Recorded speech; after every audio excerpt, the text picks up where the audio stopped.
Hi friends, ಮಸ್ತ್ ಕನ್ನಡ ಚಾನಲ್ಗೆ ಮತ್ತೊಮ್ಮೆ ಸ್ವಾಗತ.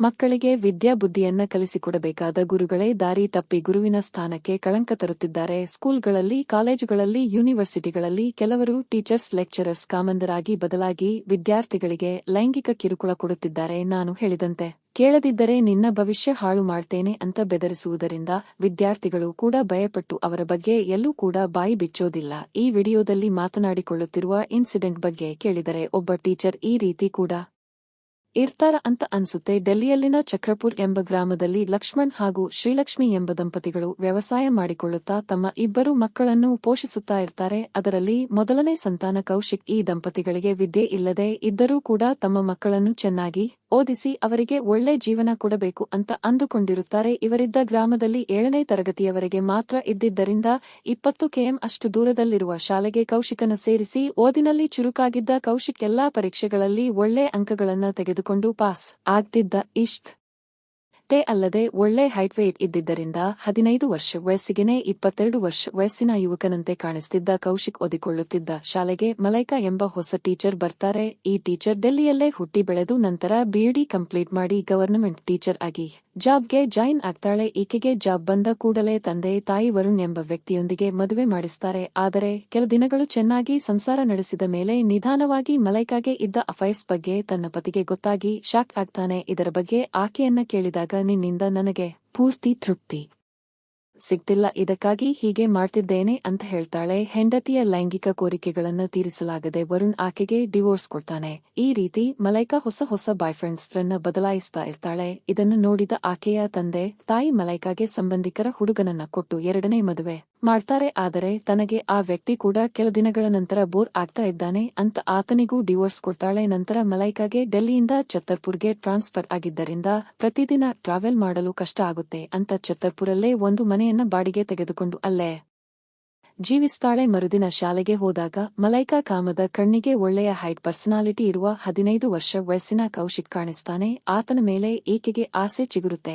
ಇನ್ನು ಕೌಶಿಕ್ ಬಾಲ್ಯದಿಂದಾನೇ ಹಿಂದಿ ಮೀಡಿಯಂ ಆಗಿದ್ದರಿಂದ ಇಂಗ್ಲಿಷಲ್ಲಿ ಸ್ವಲ್ಪ ವೀಕ್ ಆಗೇ ಇರ್ತಾನೆ. ಇದನ್ನೇ ನೆಪವಾಗಿ ಇಟ್ಟುಕೊಂಡ ಮಲೈಕಾ ಪದೇ ಕೌಶಿಕ್ನ ಎಬ್ಬಿಸಿ ಪ್ರಶ್ನೆಗಳನ್ನ ಕೇಳೋದು. ಏನಾದರೂ ಗೊತ್ತಿಲ್ಲ ಅಂದ್ರೆ ನನ್ನ ಕ್ಯಾಬಿನ್ಗೆ ಬಂದು ಡೌಟ್ನ ಕ್ಲಿಯರ್ ಮಾಡ್ಕೊ ಅಂತ ಹೇಳ್ತಿದ್ಲು. ಹೀಗೆ ದಿನದಿಂದ ದಿನಕ್ಕೆ ಕೌಶಿಕ್ನೊಂದಿಗೆ ಪ್ರೀತಿಯಲ್ಲಿ ಬಿದ್ದು ಹೇಗಾದ್ರೂ ಮಾಡಿ ಕೌಶಿಕ್ನೊಂದಿಗೆ ತನ್ನ ಕೋರಿಕೆಗಳನ್ನ ತೀರಿಸಿಕೊಳ್ಳಬೇಕು ಅಂತ ಅಂದುಕೊಳ್ಳುತ್ತಾಳೆ. ಇದು ಹೀಗಿದ್ದಾಗ ಮಲೈಕಾ ಪ್ರತಿದಿನ ರೂಮಿಂದ ಶಾಲೆಗೆ ಕಾರಲ್ಲೇ ಹೋಗ್ತಿರ್ತಾಳೆ. ಒಂದು ದಿನ ಕೌಶಿಕ್ ನಡೆದುಕೊಂಡು ಹೋಗ್ತಿರೋದನ್ನ ನೋಡಿ ಕೌಶಿಕ್ನನ್ನ ತನ್ನ ಕಾರಲ್ಲೇ ಹತ್ತಿಸಿಕೊಳ್ಳುತ್ತಾಳೆ.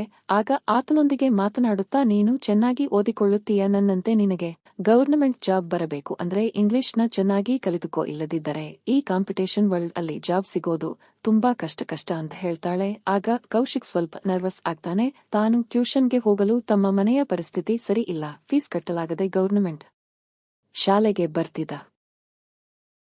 ಶಾಲೆಗೆ ಬರ್ತಿದ್ದೇನೆ ಅಂತ ಹೇಳ್ತಾನೆ. ಇದಕ್ಕೆ ಮಲೈಕಾ, ನಿನಗೆ ಆಸಕ್ತಿ ಇದ್ದರೆ ನಾನು ನಿನಗೆ ಇಂಗ್ಲಿಷ್ ಟ್ಯೂಷನ್ ಹೇಳಿಕೊಡುತ್ತೇನೆ, ಇದಕ್ಕೆ ನೀನು ಹಣ ಕೊಡುವ ಅವಶ್ಯಕತೆ ಇಲ್ಲ ಅಂತ ಹೇಳ್ತಾಳೆ. ಆಗ ಕೌಶಿಕ್ ತುಂಬಾ ಖುಷಿ ಪಡ್ತಾನೆ. ಆದರೆ ಪ್ರತಿದಿನ ಊರಿನಿಂದ ತನ್ನ ಮನೆಗೆ ಬರಲು ತುಂಬಾ ಸಮಯ ಹಿಡಿಯುತ್ತೆ ಅಂತ ಹೇಳ್ತಾನೆ. ಮುಂಬರುವ 3 ತಿಂಗಳಲ್ಲೇ 10th ಎಕ್ಸಾಮ್ ಇರೋದ್ರಿಂದ ಈ 3 ತಿಂಗಳು ನನ್ನ ಮನೆಯಲ್ಲೇ ಇದ್ದುಕೊಂಡು ಅಲ್ಲಿಂದಾನೆ ಶಾಲೆಗೆ ಹೋಗುವಂತೆ ಎಂದು ಮಲೈಕಾ ಹೇಳ್ತಾಳೆ. ಇದಕ್ಕೆ ಕೌಶಿಕ್ ಕೂಡ ಒಪ್ಪಿಕೊಂಡು ತನ್ನ ತಂದೆ ತಾಯಿಗೆ ಒಂದು ಸಾರಿ ಕೇಳ್ತೇನೆ ಅಂತ ಹೇಳ್ತಾನೆ. ಇದರಿಂದ ಶಾಲೆಯಾದ ಕೂಡಲೇ ಮಲೈಕಾ ಕೌಶಿಕ್ ಮನೆಗೆ ಹೋಗಿ ತನ್ನ ತಂದೆ ತಾಯಿಯೊಂದಿಗೆ ಮಾತನಾಡುತ್ತೇನೆ ಅಂತ ಹೇಳಿದಾಗ ಕೌಶಿಕ್ ಮತ್ತಷ್ಟು ಖುಷಿ ಪಡ್ತಾನೆ. ಯಾಕಂದ್ರೆ ಹಣ ಇಲ್ಲದೇನೆ ಟೀಚರ್ ತನಗೆ ಅಕಾಮಿಡೇಷನ್ ಜೊತೆಗೆ ಇಂಗ್ಲಿಷ್ನ ಕೂಡ ಕಲಿಸ್ತಾಳೆ ಅಂತ ಕೌಶಿಕ್ ಖುಷಿ ಪಡ್ತಾನೆ. ಹೀಗೆ ಶಾಲೆಯಾದ ಕೂಡಲೇ ಮಲೈಕಾ ಕೌಶಿಕ್ ಮನೆಗೆ ಹೋಗಿ ಅವರ ತಂದೆ ತಾಯಿ ಜೊತೆಗೆ ಮಾತನಾಡ್ತಾ, ಕೌಶಿಕ್ ತುಂಬಾ ಒಳ್ಳೆಯ ಸ್ಟೂಡೆಂಟ್, ಚೆನ್ನಾಗಿ ಓದಿಕೊಳ್ಳುತ್ತಾನೆ, ತನಗೆ ಖಂಡಿತವಾಗ್ಲೂ ಒಳ್ಳೆಯ ಜಾಬ್ ಬರುತ್ತೆ, ಆದರೆ ಇಂಗ್ಲಿಷ್ ಅಲ್ಲಿ ಸ್ವಲ್ಪ ವೀಕ್ ಆಗಿದ್ದಾನೆ, ಇದಕ್ಕಾಗಿ ನಾನು ಟ್ಯೂಷನ್ ಅಲ್ಲಿ ಹೇಳಿಕೊಡುತ್ತೇನೆ ಅಂತ ಹೇಳಿದ್ದರಿಂದ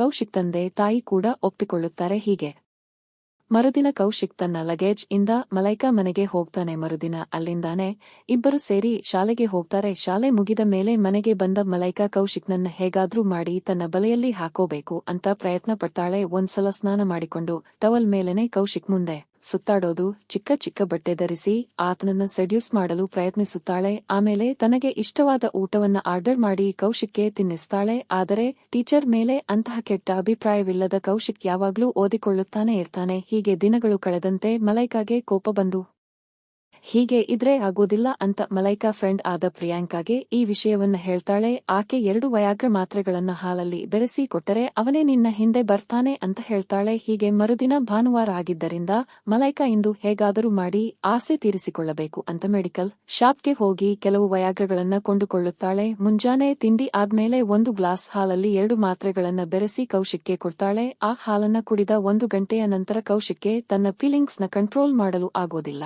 ಇದೇ ಸಮಯಕ್ಕಾಗಿ ಕಾಯುತ್ತಿದ್ದ ಮಲೈಕಾ ಕೌಶಿಕ್ನನ್ನ ಸೆಡ್ಯೂಸ್ ಮಾಡಿ ತನ್ನ ರೂಮ್ ಒಳಗಡೆ ಕರೆದುಕೊಂಡು ಹೋಗಿ ತನ್ನೊಂದಿಗೆ ಲೈಂಗಿಕವಾಗಿ ಪಾಲ್ಗೊಳ್ಳುತ್ತಾಳೆ. ಟ್ಯಾಬ್ಲೆಟ್ ಪ್ರಭಾವ ಕಡಿಮೆಯಾದ ಮೇಲೆ ಕೌಶಿಕ್ ತಾನು ಮಾಡಿದ ಕೆಲಸಕ್ಕೆ ಅಸಹ್ಯ ಪಟ್ಟುಕೊಂಡು ಅಲ್ಲಿಂದ ಹೋಗ್ಬೇಕು ಅಂತ ಅಂದುಕೊಳ್ಳುತ್ತಾನೆ. ಆದರೆ ಮಲೈಕಾ ಕೌಶಿಕ್ನನ್ನ ಮನವರಿಕೆ ಮಾಡಿ ಅದೆಲ್ಲ ಗೊತ್ತಿಲ್ಲದಂತೆ ನಡೆದಿದೆ, ಇನ್ಮುಂದೆ ಈ ರೀತಿ ನಡೆಯುವುದಿಲ್ಲ, ಈ ವಿಷಯವನ್ನ ಯಾರಿಗೂ ಹೇಳಬೇಡ ಎಂದು ಹೇಳಿ ಖರ್ಚಿಗೆ 1000 ರೂಪಾಯಿಗಳನ್ನ ಕೊಟ್ಟಿದ್ದರಿಂದ ಕೌಶಿಕ್ ತುಂಬಾ ಖುಷಿ ಪಡ್ತಾನೆ. ತಾನು ಮಾಡಿದ ತಪ್ಪಿಗೆ ಟೀಚರ್ ಶಿಕ್ಷೆ ಕೊಡದೆ ಹಣವನ್ನು ಕೊಟ್ಟಿದ್ದರಿಂದ ಕೌಶಿಕ್ ಟೀಚರ್ಗೆ ಮತ್ತಷ್ಟು ಹತ್ರ ತಾನೆ. ಆದರೆ ಮಲೈಕಾ ಕೌಶಿಕ್ಗೆ ಗೊತ್ತಿಲ್ಲದಂತೆ ಪ್ರತಿದಿನ ಹೆಚ್ಚು ಸುಖ ಬೇಕು ಅಂತ ಮತ್ತಷ್ಟು ವಯಾಗ್ರಹಗಳನ್ನ ಹಾಲಲ್ಲಿ ಬೆರೆಸಿ ಕೊಡುತ್ತಿದ್ದಳು. ಇಷ್ಟೇ ಅಲ್ಲದೆ ಅಲ್ಲಿ ನಡೆಯುವ ಪ್ರತಿಯೊಂದು ವಿಷಯವನ್ನ ಮಲೈಕಾ ತನ್ನ ಸ್ನೇಹಿತೆಯಾದ ಪ್ರಿಯಾಂಕಾಗೆ ಹೇಳ್ತಿದ್ಲು. ಇನ್ನು ಪ್ರಿಯಾಂಕಗೆ ಮದುವೆಯಾಗಿ 2 ಮಕ್ಕಳು ಇದ್ದರೂ ಕೂಡ ಮಲೈಕಾ ಮಾತುಗಳಿಗೆ ಟೆಂಪ್ಟ್ ಆಗಿ ತಾನು ಕೂಡ ಕೌಶಿಕ್ನೊಂದಿಗೆ ಕಾಲ ಕಳಿಬೇಕು ಅಂತ ಅಂದುಕೊಳ್ಳುತ್ತಾಳೆ. ಈ ರೀತಿ ಇರುವಾಗ ಮಲೈಕಾ ಕೌಶಿಕ್ನನ್ನ ಪ್ರತಿದಿನ ಸಿನಿಮಾ, ಶಾಪಿಂಗ್, ಪಾರ್ಕ್ ಅಂತ ಹೊರಗಡೆ ಕರೆದುಕೊಂಡು ಹೋಗಿ ತನಗೆ ಇಷ್ಟವಾದದ್ದನ್ನೆಲ್ಲ ಕೊಡಿಸಿದ್ದರಿಂದ ಇಷ್ಟೇ ಅಲ್ಲದೆ ತನ್ನ ಖರ್ಚಿಗೆ ಪದೇ ಪದೇ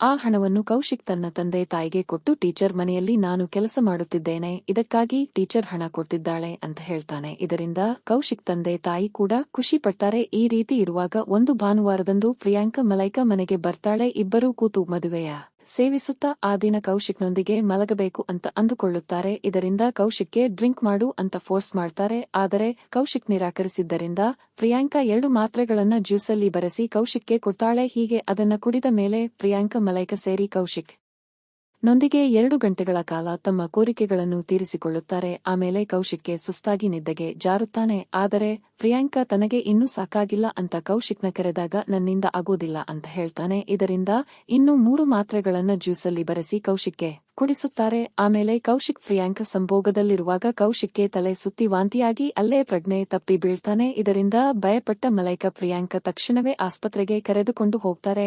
ಅಲ್ಲಿ ಚೆಕ್ ಅಪ್ ಮಾಡಿದ ಡಾಕ್ಟರ್ಸ್ ಕೌಶಿಕ್ಗೆ ಹಾರ್ಟ್ ಅಟ್ಯಾಕ್ ಬಂದಿದೆ ಅಂತ ಮಿತಿಮೀರಿ ಯಾವುದೋ ಮೆಡಿಸಿನ್ ನ ತೆಗೆದುಕೊಂಡಿದ್ದರಿಂದ ಹೀಗೆ ಆಗಿದೆ ಅಂತ ಹೇಳ್ತಾರೆ. ಆದರೆ ಕೌಶಿಕ್ಗೆ ಚಿಕಿತ್ಸೆ ಕೊಡುವಾಗ ಚಿಕಿತ್ಸೆ ಫಲಿಸದೆ ಕೌಶಿಕ್ ತನಗೆ 15 ವರ್ಷ ವಯಸ್ಸಿರುವಾಗ ಸಾವನ್ನಪ್ಪುತ್ತಾನೆ. ಅಲ್ಲಿನ ಡಾಕ್ಟರ್ಸ್ ಪೊಲೀಸರಿಗೆ ಈ ವಿಷಯವನ್ನ ಹೇಳಿದಾಗ ಸ್ಪಾಟ್ಗೆ ಬಂದ ಪೊಲೀಸರು ಪೋಸ್ಟ್ ಮಾರ್ಟಮ್ ಮಾಡಿ ಅಂತ ಹೇಳಿ ಮಲೈಕಳನ್ನ ವಿಚಾರಿಸಿದಾಗ ತನ್ನ ಸ್ಟೂಡೆಂಟ್ ಅಂತ ಓದಿಕೊಳ್ಳಲು ತನ್ನ ಹತ್ರನೇ ಇರ್ತಾನೆ. ರಾತ್ರಿ ತಾನು ಮಲಗಿದ್ದಾಗ ಕೌಶಿಕ್ಗೆ ವಾಮಿಟ್ ಆಗಿದ್ದರಿಂದ ಆಸ್ಪತ್ರೆಗೆ ಕರೆದುಕೊಂಡು ಬಂದಿದ್ದೇವೆ ಅಂತ ಹೇಳ್ತಾಳೆ. ಇದರಿಂದ ಪೊಲೀಸರು ಕೌಶಿಕ್ ತಂದೆ ತಾಯಿಗೆ ಇನ್ಫಾರ್ಮ್ ಮಾಡಿದಾಗ ತಮ್ಮ ಮಗ ತಿರೋದನ್ನ ನೋಡಿ ಅಲ್ಲೇ ಕುಸಿದು ಬೀಳ್ತಾರೆ. ಆಮೇಲೆ ಕೌಶಿಕ್ ದೇಹವನ್ನ ತಮ್ಮ ಊರಿಗೆ ತೆಗೆದುಕೊಂಡು ಹೋಗಿ ಅಂತ್ಯಕ್ರಿಯೆಗಳನ್ನ ನೆರವೇರಿಸುತ್ತಾರೆ. ಮಲೈಕಾ ಪ್ರಿಯಾಂಕಾ ನಾವು ಎಸ್ಕೇಪ್ ಆದ್ವಿ, ನಮಗೆ ಯಾವ ಸಮಸ್ಯೆನೂ ಬರೋದಿಲ್ಲ ಅಂತ ಅಂದುಕೊಳ್ಳುತ್ತಾರೆ. ಆದರೆ 2 ದಿನಗಳ ನಂತರ ಪೋಸ್ಟ್ ಮಾರ್ಟಮ್ ರಿಪೋರ್ಟ್ ನೋಡಿದ ಪೊಲೀಸರು ಶಾಕ್ ಆಗ್ತಾರೆ. ಯಾಕಂದ್ರೆ ಕೌಶಲ್ ಲೈಂಗಿಕ ದೌರ್ಜನ್ಯದಿಂದ ಮತ್ತೆ ತನ್ನ ದೇಹದಲ್ಲಿ ವಯಾಗ್ರಾ ಡೋಸ್ ಹೆಚ್ಚಾಗಿದ್ದರಿಂದಾನೆ ಹಾರ್ಟ್ ಅಟ್ಯಾಕ್ನಿಂದ